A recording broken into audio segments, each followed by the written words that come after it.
ओम शांति। आज से हम शुरू करने जा रहे हैं 1970 की अव्यक्त वाणी।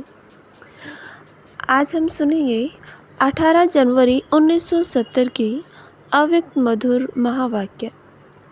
टॉपिक है संपूर्ण विल करने से विल पावर की प्राप्ति। इसके लिए आज बाबा कहते हैं, आज किस लिए बुलाया है? आज बाप दादा क्या देख रहे हैं? एक एक सितारे को किस रूप में देख रहे हैं? सितारों में भी क्या विशेषता देखते हैं? हर एक सितारे की संपूर्णता की समीपता देख रहे। आप सभी अपने को जानते हो कि कितना संपूर्णता के समीप पहुँचे हो। संपूर्णता के समीप पहुँचने की परख क्या होती है? संपूर्णता की परख यही है कि वह सभी बातों को सभी रीति से सभी रूपों से परख सकते हैं। आज सारे दिन में क्या क्या स्मृति आई? चित्र स्मृति में आया व चरित्र स्मृति में आया। चित्र के साथ और कुछ याद आया? शिक्षा याद आई? ड्रामा याद आया? चित्र के साथ विचित्र भी याद आया? कितना समय चित्र की याद में थे, कितना समय विचित्र की याद में थे, या दोनों की याद मिली हुई थी? विचित्र के साथ चित्र को याद करने से खुद भी चरित्रवान बन जाएंगे। अगर सिर्फ चित्र और चरित्र को याद करेंगे तो चरित्र की ही याद रहेगी। इसलिए विचित्र के साथ चित्र और चरित्र याद आए। आज के दिन और भी कोई विशेष कार्य किया? सिर्फ याद में ही मगन थे या याद के साथ और भी कुछ किया? तो बच्चों ने कहा, बाबा विकर्म विनाश किए। यह तो याद का ही परिणाम है। और विशेष क्या कर्तव्य किया? पूरा एक वर्ष अपना चार्ट देखो। इस अव्यक्त पढ़ाई, इस अव्यक्त स्नेह और सहयोग की रिजल्ट चेक की। इस अव्यक्त स्नेह और सहयोग का 12 मास का पेपर क्या है? चेकिंग की। चेकिंग करने के बाद ही अपने ऊपर अधिक अटेंशन रख सकते हैं। तो आज के दिन स्वयं ही अपना पेपर चेक करना है। व्यक्त भाव से अव्यक्त भाव में कहाँ तक आगे बढ़े, यह चेकिंग करनी है। अगर अव्यक्त स्थिति बड़ी है तो अपनी चलन में भी अलौकिक होंगे। अव्यक्त स्थिति की प्रैक्टिकल परख क्या है? अलौकिक चलन। इस लोक में रहते अलौकिक कहाँ तक बने हो, यह चेक करना है। इस वर्ष में पहली परीक्षा कौन सी हुई? निश्चय की परीक्षा में हर एक ने कितने कितने मार्क्स ली, वह अपने आप को जानते हैं। निश्चय की परीक्षा तो हो गई, अब कौन सी परीक्षा होनी है? परीक्षा का मालूम होते भी फेल हो जाते।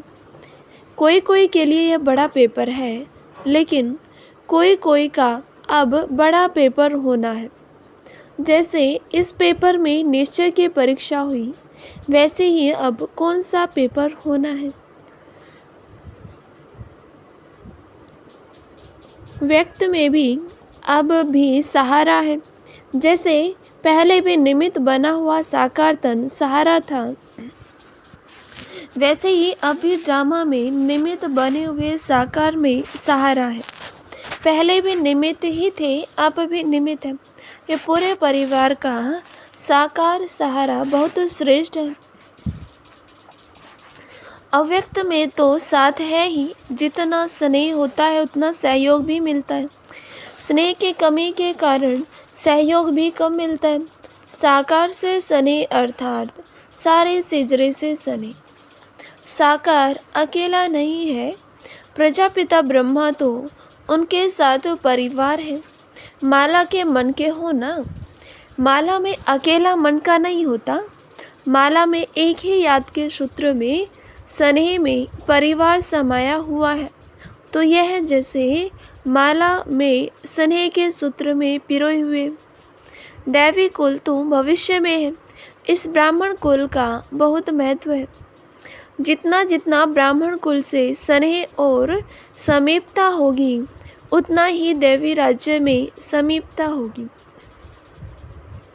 साकार में क्या सबूत देखा?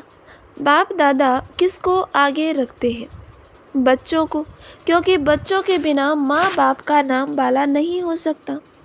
तो जैसे साकार में कर्म करके दिखाया, वही फॉलो करना है।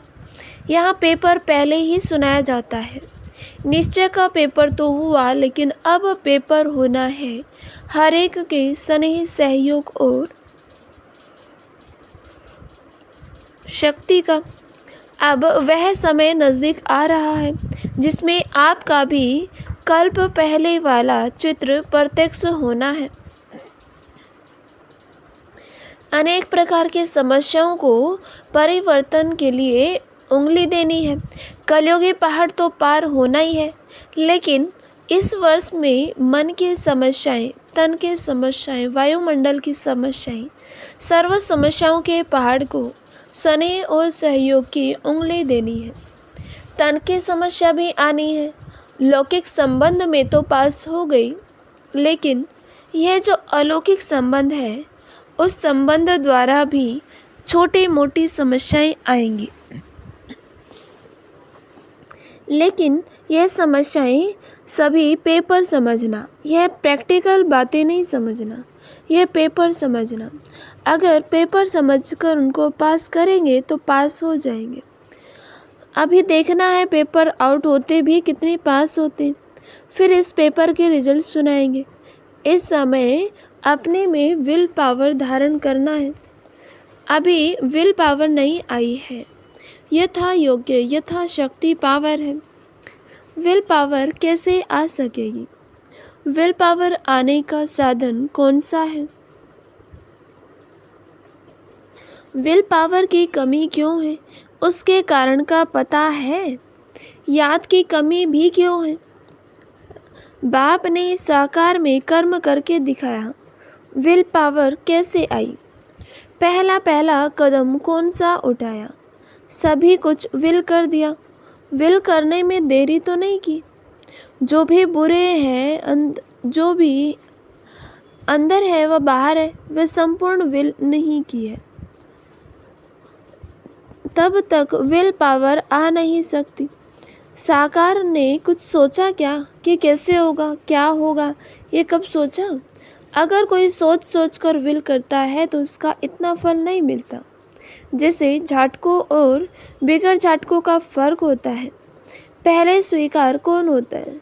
जो पहले स्वीकार होता है उनको नंबर 1 की शक्ति मिलती है। जो पहले स्वीकार नहीं होते उनको शक्ति भी इतनी प्राप्त नहीं होती। इस बात पर सोचना। बाप दादा वर्तमान के साथ भविष्य भी जानते हैं, तो भविष्य कर्म बंधन की रस्सियों को काटना आपका कर्तव्य है। अगर कोई भी रस्सी टूटी हुई नहीं होती है तो मन की खिंचावट होती रहती है, इसलिए रस्सियाँ कटवाने के लिए ठहरे हैं। रस्सियाँ अगर टूटी हुई हैं तो फिर कोई रुक सकता है? छूटा हुआ कब कोई भी बंधन में रुक नहीं सकता। आज के दिवस पर क्या करना है और अगले वर्ष के लिए क्या तैयारी करनी है, वे सभी याद रखना। विदेही को युगल बनाएंगे तो विदेही बनने में सहयोग मिलेगा। विदेही बनने में सहयोग कम मिलता है, सफलता कम देखने में आती है, तो समझना चाहिए कि विदेही को युगल नहीं बनाया है। कमाल इसको कहा जाता है जो मुश्किल बात को सहज करे। सहज बातों को पार करना कोई कमाल नहीं है, मुश्किलातों को पार करना वह है कमाल। अगर मुश्किलातों में जरा भी मुरझाए तो क्या होगा? एक सेकंड में सौदा करने वाले कहाँ फंसते नहीं है। फास्ट जाने वाला कहाँ फंसेगा नहीं, फंसने वाला फास्ट नहीं जा सकेगा। लास्ट स्थिति को देख फास्ट जाना है। अब भी फास्ट जाने का चांस है, सिर्फ एक हाई जंप लगाना है। लास्ट में फास्ट नहीं जा सकेंगे। अच्छा, ओम शांति। इन 18 जनवरी के महावाक्यों में बाबा ने कहा कि चित्र के साथ चरित्र तो याद करते ही हैं, लेकिन साथ में विचित्र बाप को भी याद करना है और बाबा ने कहा कि अभी तक बाबा ने पेपर को आउट भी कर दिया है कि अभी तक जो पेपर था वो निश्चय का था, अभी स्नेह और सहयोग का पेपर होगा। फिर बाबा कहते हैं कि देखते हैं अब कितने बच्चे पास होते हैं पेपर आउट होने के बाद भी। अब हम अगले महावाक्य सुनते हैं 22 जनवरी 1970 के। टॉपिक है अंतिम कोर्स, मन के भावों को जानना। सभी कहाँ बैठे हो और क्या देख रहे हो? अव्यक्त स्थिति में स्थित हो, अव्यक्त रूप को देख रहे हो, वह व्यक्त में अव्यक्त को देखने का प्रयत्न करते हो। इस दुनिया में आवाज़ है, अव्यक्त दुनिया में आवाज़ नहीं है। इसलिए बाप सभी बच्चों को आवाज़ से परे ले जाने की ड्रिल सिखला रहे हैं। 1 सेकंड में आवाज़ में आना, 1 सेकंड में आवाज़ से परे हो जाना, ऐसा अभ्यास इस वर्तमान समय में बहुत आवश्यक है।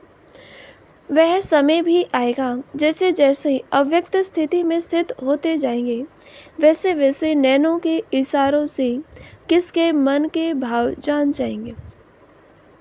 कोई से बोलने व सुनने की आवश्यकता नहीं होगी। ऐसा समय अब आने वाला है जैसे बाप दादा के सामने जब आते हैं तो बिना सुनाए हुए भी आप सभी के मन के संकल्प, मन के भावों को जान लेते हो। वैसे ही आप बच्चों को भी यही अंतिम कोर्स पढ़ना है।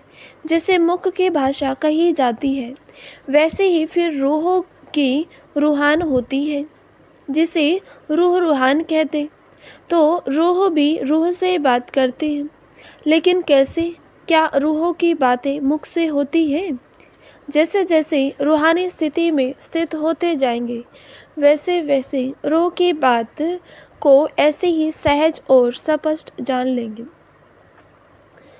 जैसे इस दुनिया में मुख द्वारा वर्णन करने से एक दो के भाव जानते हो, तो इसके लिए किस बात की धारणा की आवश्यकता है? विशेष इस बात की आवश्यकता है जो सदैव बुद्धि की लाइन क्लियर हो। कोई भी अपने बुद्धि में व मन में डिस्टर्बेंस होगा, वह लाइन क्लियर न होगी तो एक दो के संकल्प और भाव को जान नहीं सकेंगे। लाइन क्लियर न होने के कारण अपने संकल्पों की मिक्सचरिटी हो सकती है। इसलिए हर एक को देखना चाहिए कि हमारी बुद्धि की लाइन क्लियर है। बुद्धि में कोई भी किसी भी प्रकार का विघ्न तो नहीं सताता है। अटूट, अटल, अथक, ये तीनों ही बातें जीवन में है। अगर इन तीनों में से एक बात में भी कमी है तो समझना चाहिए कि बुद्धि की लाइन क्लियर नहीं है। जब बुद्धि की लाइन क्लियर हो जाएगी तो उसकी स्थिति, स्मृति क्या होगी? जितनी जितनी बुद्धि की लाइन अर्थात पुरुषार्थ की लाइन क्लियर होगी, उतना उतना क्या स्मृति में रहेगा।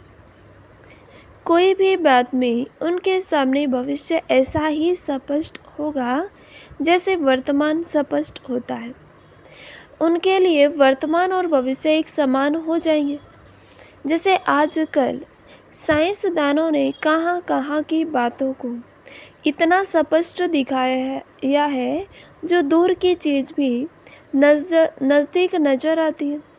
इसी रीति से जितना पुरुषार्थ क्लियर होगा, उनको भविष्य की हर बात दूर होते भी नज़दीक दिखाई पड़ेगी। जैसे आजकल टेलीविज़न में देखते हैं तो सभी स्पष्ट दिखाई पड़ता है ना।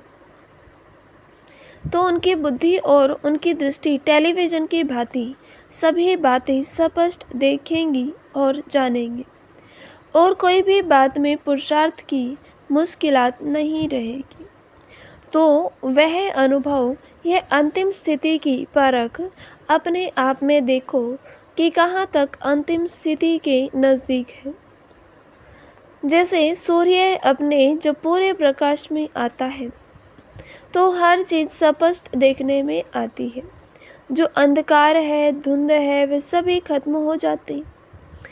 इसी रीति जब सर्वशक्तिवान ज्ञान सूर्य के साथ अटूट संबंध है तो अपने आप में भी ऐसे ही हर बात स्पष्ट देखने में आएगी।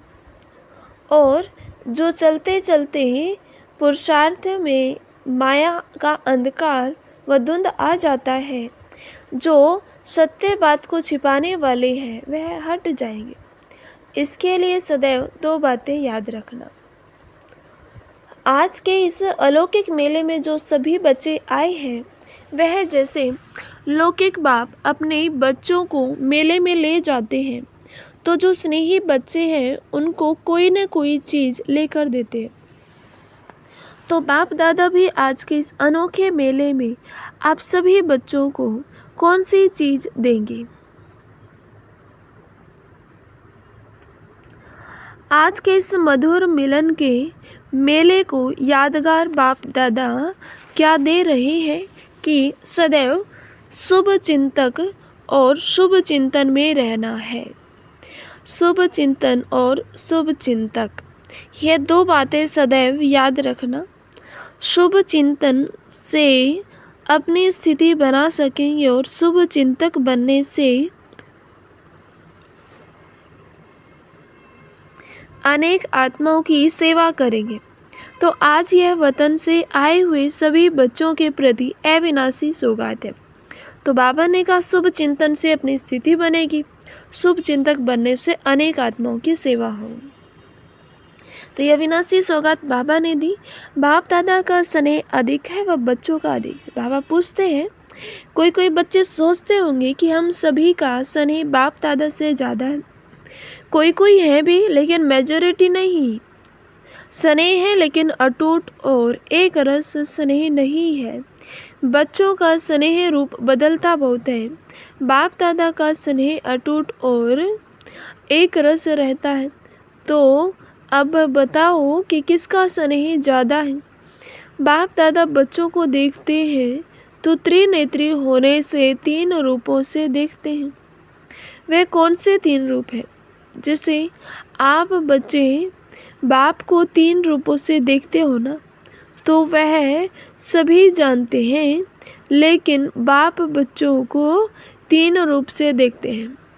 एक तो पुरुषार्थी रूप, दूसरा अपसंगम का भविष्य जो फरिश्ता रूप है, और तीसरा भविष्य देवता स्वरूप।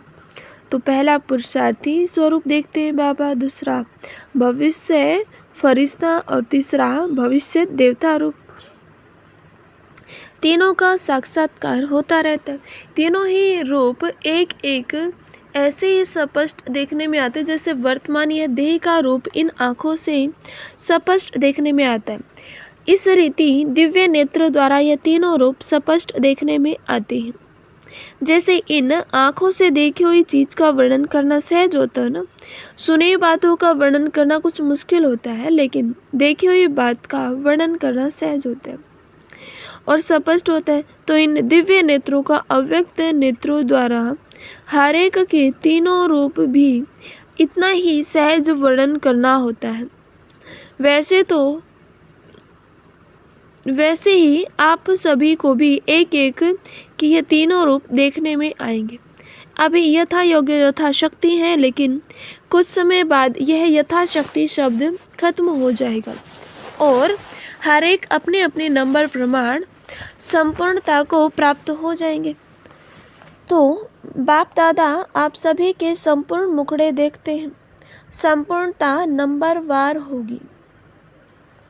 माला के 108 मणके जो है, तो नंबरवार मणका और 108वां मणका दोनों को संपूर्ण कहेंगे कि नहीं? विजय रतन कहेंगे।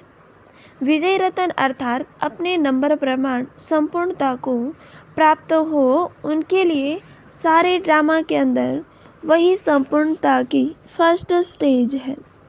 जैसे सतयुग में विश्व महाराजन तो 8वां भी कहलाएगा, लेकिन फर्स्ट विश्व महाराजन की सृष्टि के संपूर्ण सुख और 8वें के संपूर्णता के सुख में अंतर होगा ना।